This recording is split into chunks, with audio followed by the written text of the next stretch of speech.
arranca ya el programa de hoy, miércoles 16, y precisamente lo hacemos con un tema de actualidad, porque mañana es el Día Mundial de la EPOC, una enfermedad pulmonar que nos va a explicar al detalle José Luis Viejo, jefe de neumología del Hospital General Yagüe. Muy buenas noches. Hola, buenas noches. Gracias por haberte acercado hasta nuestro plató.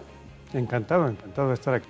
Y por dedicarnos un tiempo para explicar esta enfermedad, que, José Luis, me gustaría que nos explicases qué es lo que es, porque hablas de EPOC y parece que son siglas y la gente no entiende muy bien. Sí, en realidad EPOC es un acrónimo de enfermedad pulmonar obstructiva crónica. Y hablamos de una enfermedad pulmonar crónica, progresiva, una enfermedad grave, que precisamente es caracterizada porque no permite el movimiento del aire por el pulmón de una forma adecuada. Por lo tanto, esta es una enfermedad que va a ir progresando en los pacientes y poco a poco va alterando su vida normal. Les va a faltar el aire, van a tener tos, expectoración, también aumento y finalmente van a tener una insuficiencia respiratoria. Esta es una enfermedad que está poco conocida. Sabemos que hay personas que tienen esta enfermedad y no lo saben todavía, pero es una enfermedad que tiene una relación muy directa con el tabaco. Hoy en día, el 85% de las personas que tienen EPOC son o han sido fumadores de más de 30 años en muchas ocasiones. ¿Conocemos los datos de cuántas personas pueden padecer esta enfermedad en Burgos? Sí, nosotros realizamos un estudio hace aproximadamente 4 años que formaba parte de un estudio nacional y llegamos a la conclusión de que las personas en nuestra ciudad entre 40 y 80 años había un 10% de esas personas que tenían enfermedad EPOC. Por lo tanto, es una prevalencia muy alta, muy alta. Se conoce también la EPOC como una epidemia del siglo actual en que estamos y es la cuarta causa de muerte actualmente y para el año 2030 será la tercera causa en palabras de la OMS. Por lo tanto, desdeñamos mucho esta enfermedad. Es una enfermedad evitable, claramente, porque hay una relación con el tabaco y podríamos salvar muchas vidas si tuviéramos una actitud más beligerante con el tabaco. Decía que la principal causa es fumar, pero no sé si hay otras que también pueden relacionarse con el diagnóstico de esta enfermedad. Sí, hay un 20% de pacientes que tienen la enfermedad y no han sido fumadores. Hay un problema con la combustión en sitios cerrados de cocinas de leña. Aquí en España quizá no es tan importante, en otros países sí. Hay alguna contaminación ambiental en lugares de trabajo que puede producir. Y hay un problema que también puede producir EPOC, que son los fumadores pasivos.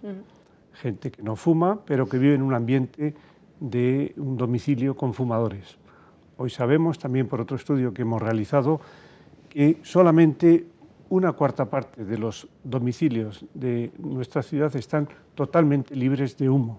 ¿Tan solo una cuarta parte? Eso es, en las demás hay algún fumador ocasional o en algunos ocasionales, no ocasionales, sino persistentes. Y por lo tanto, estamos viendo también patología por fumadores pasivos. ¿Es verdad, José Luis, que cada vez se dan más diagnósticos en mujeres? Sí, antes era una enfermedad de hombres y hoy en día están igualando las mujeres a los hombres en diagnóstico de EPOC. La causa, nuestras mujeres en España, entre 20 y 40 años, son las más fumadoras de la Comunidad Europea, en un 41%. Estamos empezando a ver ya problemas serios de enfermedad pulmonar obstructiva crónica en fumadoras. Antes era una enfermedad de hombres y ya poco a poco están igualando las cifras hombres y mujeres. ¿En qué momento debemos preocuparnos y acudir al médico? Bueno, lo más importante en esta enfermedad sería el diagnóstico precoz. Por lo tanto, una persona que ha fumado durante 30 años, tiene más de 45 años y tiene algún síntoma, tiene que hacerse el estudio para ver si tiene enfermedad pulmonar crónica. Lo que ocurre es que no todos los fumadores hacen enfermedad, afortunadamente, si no tendríamos el hospital totalmente llenos de EPOC. Solo un 20-25% de los fumadores desarrollan la enfermedad. Hoy en día todavía no podemos decir quién va a desarrollar la enfermedad y quién no. Y por tanto el consejo tiene que ser para todos. Hay que disminuir el consumo de tabaco. Hay que conseguir que muchas personas sean no fumadoras. Y en esa medida conseguiremos que disminuya la enfermedad. Es esencial, una vez nos diagnostican esta enfermedad, dejar de fumar radicalmente, ¿no? Lo primero que hay que hacer es abandonar el tabaco. También me gustaría decir que para el diagnóstico es muy sencillo, basta hacer una espirometría. ¿En qué consiste esa prueba? Es una prueba que se puede hacer en la atención primaria. Consiste en medir la capacidad pulmonar del aire y la velocidad con que el aire circula por los bronquios. Cuando esto empieza a alterarse es el principio de la enfermedad.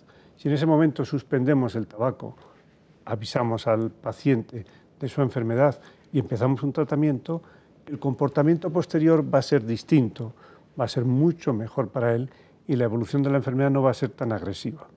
Por lo tanto, diagnóstico precoz, pacientes fumadores de más de 40 años, incluso algunos sin síntomas, ya deben de hacerse espirometría, porque se deteriora a veces antes el paso del aire que el paciente tenga síntomas. Por lo tanto, la espirometría es el primer aviso que vamos a tener.